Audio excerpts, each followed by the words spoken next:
여러분 안녕하세요. 네, 안녕하세요. 네, 반갑습니다. 북퍼럼 톡스 진행의 교육을 축제로 만드는 에듀 크리에이터 이예숙입니다. 인사드리겠습니다. 네, 오늘로서 북퍼럼 371회 2015년 들어서 두 번째 북퍼럼을 활짝 문을 열고 시작해 보도록 하겠습니다. 자, 오늘은 말갈량이 한 분을 모셨습니다. 네, 여러분 말갈량이 하면은 어떤 인물이 떠오르세요? 삐삐가 떠오르죠? 네, 비석 마르고요. 몸집은 작고 그렇지만 그 작은 몸집하고는 다르게 엄청나게 힘이 세고 하고 싶은 것은 뭐든지 할 수 있고 가고 싶은 곳은 어디든지 가고 그렇게 우리 어린 시절을 우리를 막 상상의 나래를 펴게 해줬던 그런 작은 영웅이었었는데요. 오늘은 그런 그 영웅 같은 캐릭터를 가진 말갈량이 정소연 선생님을 모시고요. 얘기를 들어보도록 하겠습니다. 정소연 선생님은 NGO에서 유행까지 말갈량이 세계를 날다라는 책을 쓴 저자이기도 하신데요. 여러분 박수로 맞이해서 얘기 한번 들어보도록 하겠습니다. 나와주세요.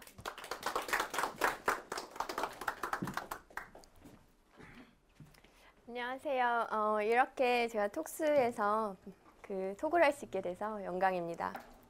뒤에 보이는 책 NGO에서 유행까지 말갈량이 세계를 날다가 제 책이고요. 저 책을 쓴 사람이 저 정소연입니다. 만나서 반갑습니다. 먼저 늦었지만 새해 복 많이 받으시고요. 그리고 2015년 하시는 일 모두 잘 되시길 기원합니다. 사실 저 강의나 강연을 할 때 제가 되게 커뮤니케이션 하는 걸 좋아해요. 그래서 많이 이렇게 돌아다니는 편인데 오늘은 여기 서서 하니까 여러분들이 많은 아이 컨택을 좀 해주시면 제가 소통하고 있다는 느낌을 받을 것 같습니다. 그래서 즐거운 시간 되시길 바랄게요. 제가 이제 말갈량이라고 저를 칭했는데요. 제가 이제 말갈량이라고 그러면 사람들이 되게 의아해하고, 왜 말갈량이지? 어디가 말갈량이처럼 보이지? 이렇게 많이들 물어보세요. 그래서 되게 감사합니다. 제가 그 이유를 지금 말씀드릴게요. 왜 그런지. 제가 한 2, 3년 전에 저희 방글라데시 저 기관에서 일을 하는데 저희 선배, 그러니까 제가 이제 나이가 제일 어려서 오락부장을 하라는 거예요. 패밀리 데이에 그때 부서 장기장을 하는데 저보고 오락부장을 하라고 시키시더라고요. 근데 저는 생전 오락부장 같은 걸 해본 적이 없는데 갑자기 저한테 그런 걸 하니까 너무 떨리는 거예요. 그래서 뭘 할까 고민하다가 저희 선배, 우즈베키스탄 선배가 오셔가지고 강남스타일 어떠니요? 그래서 강남스타일을 했죠. 그래서 대성공이었어요. 근데 저는 너무 성공해서 깜짝 놀랐어요. 그래서 이제 너무 놀라서 제가 이제 혼자 스스로 이제 생각을 해봤어요. 그 싸이 캐릭터를 보시면 배볼록 나오고 되게 못생기고 얼굴 크고 막 이렇게 개그맨 같고 막 이렇잖아요. 근데 사람들 모두가 알고 있잖아요. 그래서 제가 곰곰이 생각을 해봤죠. 왜 이 사람이 세계적으로 이런 파워를 가졌을까? 이렇게 보니까 캐릭터에 있는 것 같더라고요. 그래서 저는 저만의 이제 캐릭터를 찾자 해서 이제 캐릭터를 찾았죠. 근데 물론 여러분들이 저한테 전지현 닮았어요, 이영애 닮았어요 이러면 저도 기분 좋죠. 근데 제 캐릭터는 아닌 것 같아요.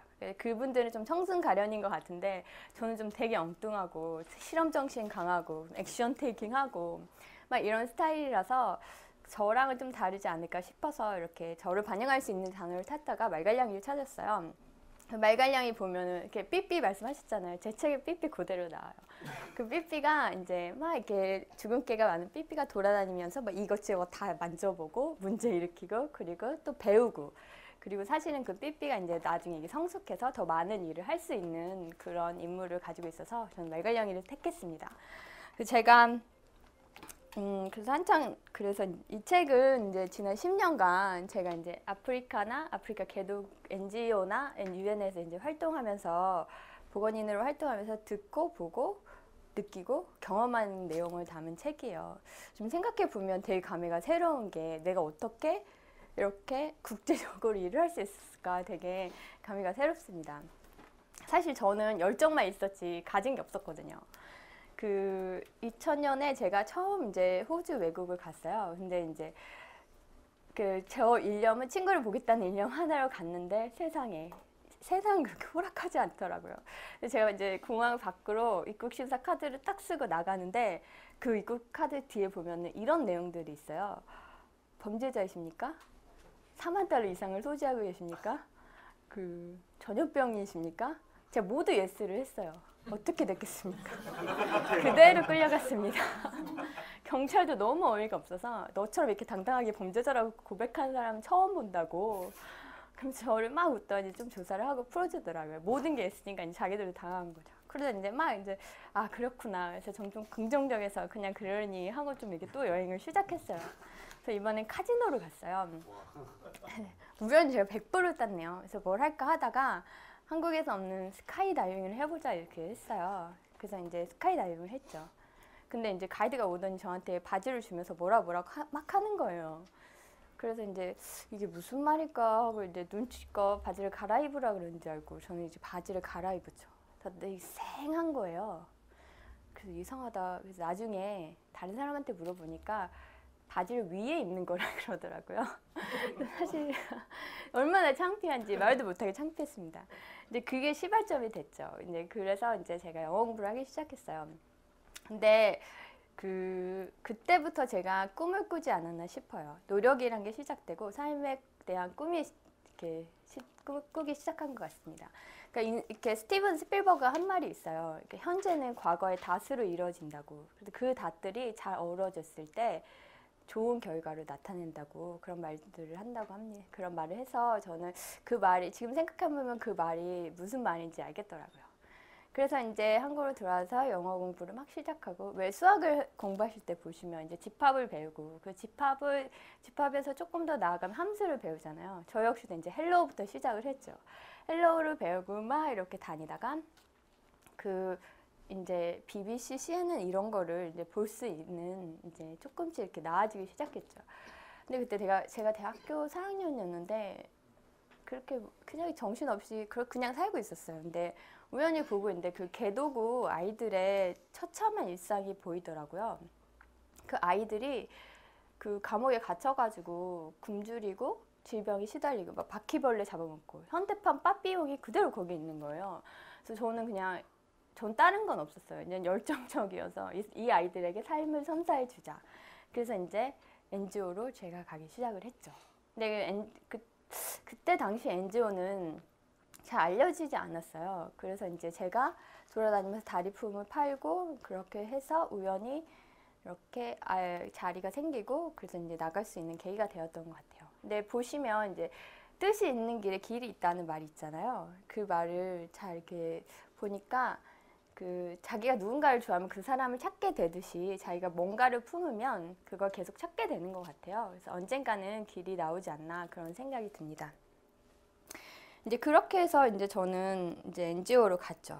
근데 제가 좀 떨려가지고 자꾸 중간중간에 그래서 이제 NGO를 갔죠. 그래서 이제 그렇게 캄보디아를 거쳐서 이제 아프리카 NGO 활동으로 뻗어 나갔어요. 근데 제가 이 사람들을 보니까 이 사람들에게 필요한 건 샤넬백도 아니었고 좋은 집도 아니었고 럭셔리한 어떤 것도 아니었어요. 그 사람들이 필요한 건 아주 조그만한 것들. 제가 만약에 거기서 샤넬백을 메고 다녔어도 아무도 모르니까 거기서는 무용지물이 되는 거예요. 그래서 그냥 그 작은 물, 그 조그만 쌀, 그 사람이면 그 정도면 그 사람들이 참 행복하다는 걸 느끼게 됐죠. 근데 그런 것들이 아무리 공급이 돼도 잘 공급이 되지 않는 거예요. 그 이유가 시스템에 있더라고요. 그래서 저는 시스템을 좀 해보고 싶자. 시스템이 제대로 설립이 되면은 이 사람들에게 체계적으로 뭔가가 돌아가지 않을까라는 생각이 들었어요. 그래서 생각한 게 국제기구였죠. 그래서 NGO는 조금 이렇게 지방 정부 이런 개념이면 마을회관 이런 개념이면 좀 UN 같은 경우는 청와대 같은 개념, 근데 큰 그림을 그릴 수 있는 그런 곳이었던 것 같아요. 그래서 이제 그렇게 해서 제가 10년간 개도국에서 이제 살면서 다짜고짜 도전하고 노력하고 실패도 하고 좌충우도 여기저기 부딪히기도 하고 혼나기도 하고 그러면서 살게 된 것 같아요. 근데 이렇게 그리고 나서 제가 이제 좀 아프기 시작했어요. 그래서 개도국에서 산다는 건 쉬운 일이 아니라는 게 뭐냐면 그런 인프라스트럭처, 물이나 이런 게 더럽고 깨끗하지 않다 보니까 쉽게 아파요. 근데 제가 이제 아파서 질병에 걸리고 그래서 이제 재발하고 그런 이제 과정들을 통해서 제가 이제 작년에 한국에 들어왔어요. 그래서 이제 지금 조금 쉬고 있는 단계이긴 한데 이렇게 보니까 너무 좋았던 건 이제 제가 도전을 했고 열정을 가지고 도전을 했고 그리고 도전 가운데 실패도 있었고 성공도 있었고 그리고 아프기도 했고 그리고 얻은 것도 있고 그러다 보니까 가장 중요한 건 행복이더라고요. 그래서 내가 뭘 행복한지 알게 되고 그래서 그 행복을 가지고 있을 때 내가 뭘 할 수 있을지 알게 될 때 내 삶은 더 풍요로워지는 것 같다는 생각이 들더라고요. 그래서 이제 이걸 보시는 분들도 그 행복이란 게 그냥 오진 않으니까 도전과 열정 그리고 실패, 성공하는 그 과정들을 다 통해서 오니까 과감히 한번 도전해 보는 것도 좋지 않을까 싶어요. 제가 얼마 전에 책을 읽었는데 그 하버드 졸업사에서 이런 말을 하더라고요. 우리는 너무너무 똑똑한 학생이래요. 그러니까 어느 세대보다도 가장 똑똑한 학생이었는데 우리는 졸업함과 동시에 실업자가 될 거라요. 왜냐하면 사회 자체가 너무 어려우니까. 우리는 어쩔 수 없이 페이스북을 하면서 친구들 염탐하고 어쩔 수 없이 집에서 뒹굴면서 부모님의 눈치를 봐야 되고 그럼에도 불구하고 자기는 시간이 걸리더라도 도전하고 열정적인 삶을 살겠다고 합니다. 그 이유가 인생은 유한하고 그 주어진 유한한 시간은 개개인에 따라 다르고 그리고 어떻게 보면 선물이라는 거죠. 그 선물을 가꿀 수 있고 그 인생을 풍요롭게 할 수 있는 건 그 자기 자신밖에 없다는 겁니다. 그 되게 저희가 자본주의에 살고 있는 저희가 그 경쟁 사회이기도 하지만 조금은 그런 행복한 모습, 그런 다른 면들을 보면서 시야를 좀 넓혀서 조금 더 한 발짝 나갈 수 있는 계기가 되었으면 좋겠습니다. 전 사실 요즘에 챌린지를 하고 있어요. 그 챌린지라는 단어를 보면은 어려운 일입니다. 어려운 일인데 그걸 통과했을 때 좋은 결과물을 낳고 있는 게 챌린지라고 합니다. 그래서 사실 저는 지금 테이킹 챌린지를 하고 있는데요. 제가 이 책을 쓰면서 꿈을 꿨어요. 사실 제가 이 책을 5년 전에 난 이 책을 써야지 생각을 했어요. 이런 책이 없더라고요. 그래서 써야지 했는데 제가 생각만 하고 행동을 안 했어요. 근데 지금 막 하고 있는 거예요. 그건 이제 제가 실수한 부분이죠.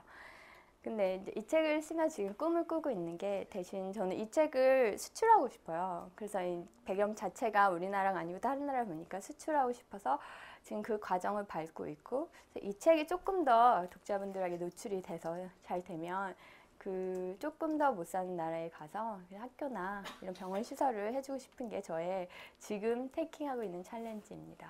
여러분들 오늘 들어주셔서 너무 감사하고요. 그리고 많이 응원해 주셨으면 좋겠습니다. 네, 감사합니다. 정선이었습니다.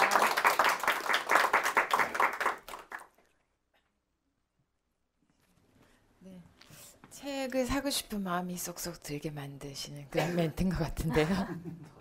네, 저 여기 정재현 선생님 오셨는데 혹시 NGO 활동이나 UN 활동에 대해서라든지 아니면 그 밖의 것에 대해서 질문 있으신 분 한두 개 정도만 받을게요. 질문 있으신 분 손들어 주시면 감사하겠습니다. 네. 그 NGO 국제보건 전문의가 되려면 전공이나 이런 게 간호학과 뭐 이런 거 해야 됩니까? 뭐 간호학과도 되고요. 근데 이게 저희는 지금 보건이란 게 있어서 보건학과가 이제 메이저고요. 이제 간호학과 이제 그 의대 이러신 분 나오신 분들도 메리트가 있긴 한데 보건학 그게 있어야 됩니다. 전공이 꼭 돼야 돼요. UN이라는 기관이 되게 취업하기가 어렵잖아요. 예, 굉장히 컴페티션이 심해요. 어떤 뭐 스펙 같은 게 있어야 갈 수 있는 거 아닌가요? 스펙이 있어야죠. 저는 되게 여러 통로로 갈 수가 있어요. 근데 이것도 뭐 일반 회사랑 비교해봤을 때 인턴, 그 다음에 뭐 대리, 차장, 부장 이런 식으로 이렇게 가는데 그런 식으로 경력을 맞춰서 쌓으시면 되고요. 저 같은 경우는 이제 그런 막 NGO 활동을 하면서 여러 해 동안 있다가 그다음에 전문성을 쌓고 그다음에 좀 이렇게 정책적인 공부를 해가지고 그쪽으로 갔습니다. 네. 두 분까지만 질문 받겠습니다. 여러분 여기서 톡스 마치고요. 잠시 후에 2부 시작하기 전에 오늘은 새로운 코너가 있는데 이거는 오프에 오신 분들을 위한 새로운 코너이기 때문에 온라인에 있으신 분 잠깐 휴식 취하셔도 될 것 같습니다. 네, 자 감사합니다.